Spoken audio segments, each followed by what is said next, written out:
everyone. Good evening. I'm Liane from Women in Motion, the podcast, and today I have the privilege of interviewing Tara Konishek from Tara Heather Kick Design. So, hi Tara, thank you for being here on the Hi, podcast today. thanks for having me. So, we definitely had a couple questions that wanted to reach out to you on and see if our listeners are also maybe would be wondering about as well. So, first and foremost, you were on Cupcake Wars, and I remember watching that episode and like literally taking pictures of the screen because I was so Oh, I so love proud of it. you. We go back since elementary school, so Yeah, known you forever. mhm. What was that like being on Cupcake Wars?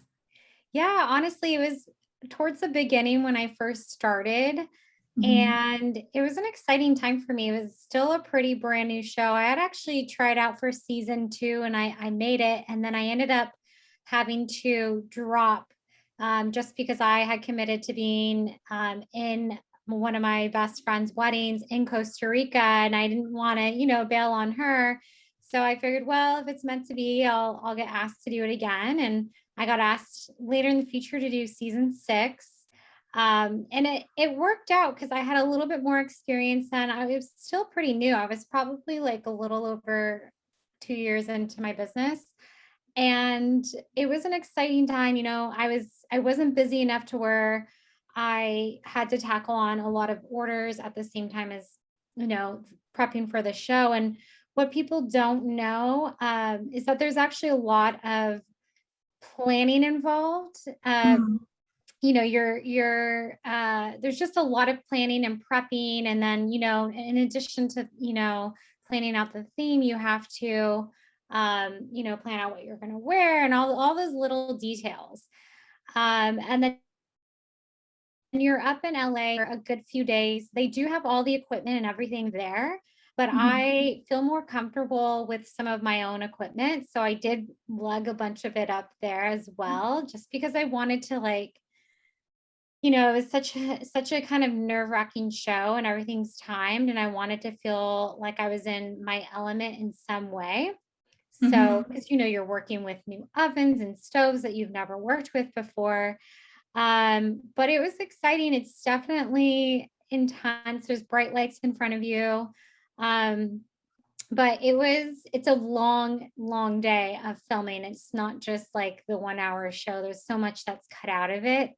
And Mhm. you have these breaks in between, which is great. But and it's funny because they don't want you talking to the other contestants. So it's funny because I would start to talk to some of the other contestants in between, and they don't want you to because they want to build up that Wow. competition. Yeah. Yeah. So then they would tell us to stop talking, which is kind of funny. But yeah, it was a good experience. I came in second, as you know, and I think it came down to the display at the very end, but I got as much screen time as the first place contestant. The good thing about that is I didn't have to surrender any of my recipes because they post the first place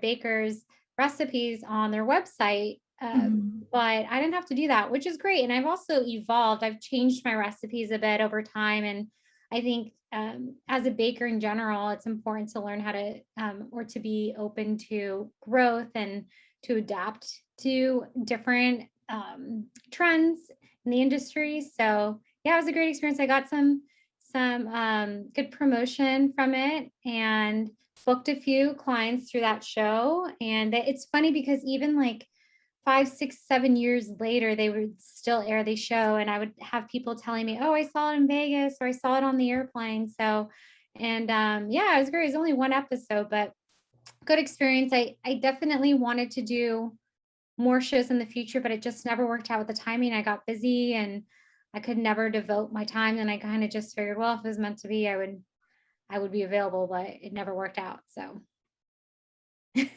Gotcha. I remember also from that same episode too, I believe it was Summer Olympics. And what was fascinating was it was like not just the sweet side, but also like a lot of the contestants and yourself like combining the savory side. I think I can't yes, recall. There's like seafood. scallops and bacon and Yeah, yeah.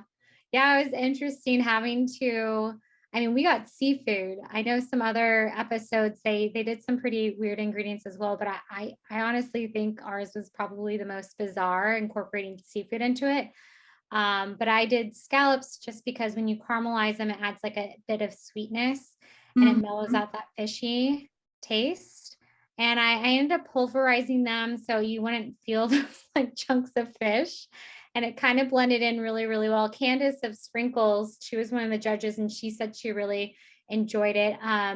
Florian was like, I don't not like it, but he's like, I was wanting chunks of fish in it, which I thought was like odd. Like, why would you want chunks of fish? But to each their own. So I get it. Definitely sounds like a experience where like a challenge, yet also it pushed you beyond your boundaries a little bit to be yeah, creative in that moment. definitely. Yeah. Very cool. Next on the list, let's see. So, what are some of your sources of inspiration for Tara Heather cake design? Yeah, so it when it comes to the baking side, as you know, I really emphasize cooking everything from scratch. I don't do anything from, a box or a jar. I know there are some large bakeries that will use this ingredient called pastry pride, which is not whipping cream at all, but it has, when it's whipped up, it has a consistency of whipped cream, and it has a stabilizer in it. So it works really well for cakes, but it's just loaded in chemicals and unhealthy fillers. So I really pride myself in the fact that I use like real whipping cream. I actually use an organic whipping cream, and I tell my clients, and I put it on my website, that I would never use anything that I wouldn't consume myself, because I'm trying these things on a regular basis. So I'm eating quite a bit of it. I mean, I'm not eating whole cupcakes at a time, but I'm taking bites of Mhm. things all the time. And so I really try to limit what I put in terms of like the dyes and the ingredients. I don't add any dyes to my cake. I do dye my macarons, or if people want, especially for birthday cakes, they're wanting different colors, and I'll add that. But for example, like my sour cream has two ingredients, and I didn't use any hydrogenated oils. My carrot cake, the base of it is, the fat in it is actually an oil rather than butter. All my other cakes have butter, but instead of a vegetable oil, I use olive oil. And it I my red velvet cake, I think but I switched out the dye a few years ago, and that's something that I'm super proud of, because I worked really hard on that recipe, and I use beets instead. And the beets plus the dark Dutch processed cocoa powder together makes a really pretty burgundy color, which I love. Yeah, and I just try to keep ingredients super simple and as close to the natural source as possible. So, but in terms of the design and decorative side, my preferred style, I love more modern. I love like sharp lines. I have spent years and years perfecting a really clean, smooth finish, which has taken me so long to learn, but something I'm really proud of. And I love a lot of color. So I love flowers. I love to add flowers on my cakes. I probably do it for like 98% of all my cakes. It's one of my favorite parts of what I do. Um, and then I love playing with color when I'm adding decor to cakes. Like I love watercolor, and I love playing with textures as well. I've kind of evolved over the years. It's taken me a bit longer, I would say, to kind of find my personal style.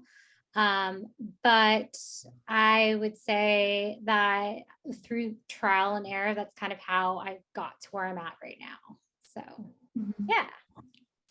Neat. And I think from like your Instagram alone, the other day I was looking at it was at least a 5 tier cake, but talk about like even different dimensions that are challenging you, but yet it all comes together so nicely. And it's just, in my perception, you seem to do it so much ease. So we appreciate you, as I would say, as an artist baker, as an artisan baker. So Well, mhm. thank you. Yeah, I mean, It it definitely takes a lot of practice. I mean, I know that there's some bakers who have started out and they're insanely talented within their second year, and I was nowhere near like that. It has taken me years to kind of evolve and to develop some sort of a skill. set and design. But something I will say is a lot of times I love when clients are sending me, their mood boards. I love the Mhm. client that's like super prepared and has all their mood board and their colors and their design board planned out because I'm very visual. And Okay. so I can take from that, and sometimes they'll send me their invitation or, like a snapshot of their dress, and they want to incorporate those details as well. Mhm. And I even had a bride that sent me art pieces that she wanted to kind of add into her cake in terms of style. So I thought that was really cool. And it's a good way to kind of get a feel of what aesthetically of what they're wanting, Mhm. but also kind of incorporate my own style. So it's not just like, oh, I like this cake. I want it to be exactly like that. Cause I really try hard not to. I mean, yes, I think every baker kind of picks up little tricks and um, from other bakers, but I think in general, most bakers really want to try to add in their own flair. So I'll tell people like, send me, cakes for inspiration, and then I'll kind of, do my own spin on it. So Mhm. yeah. Very cool.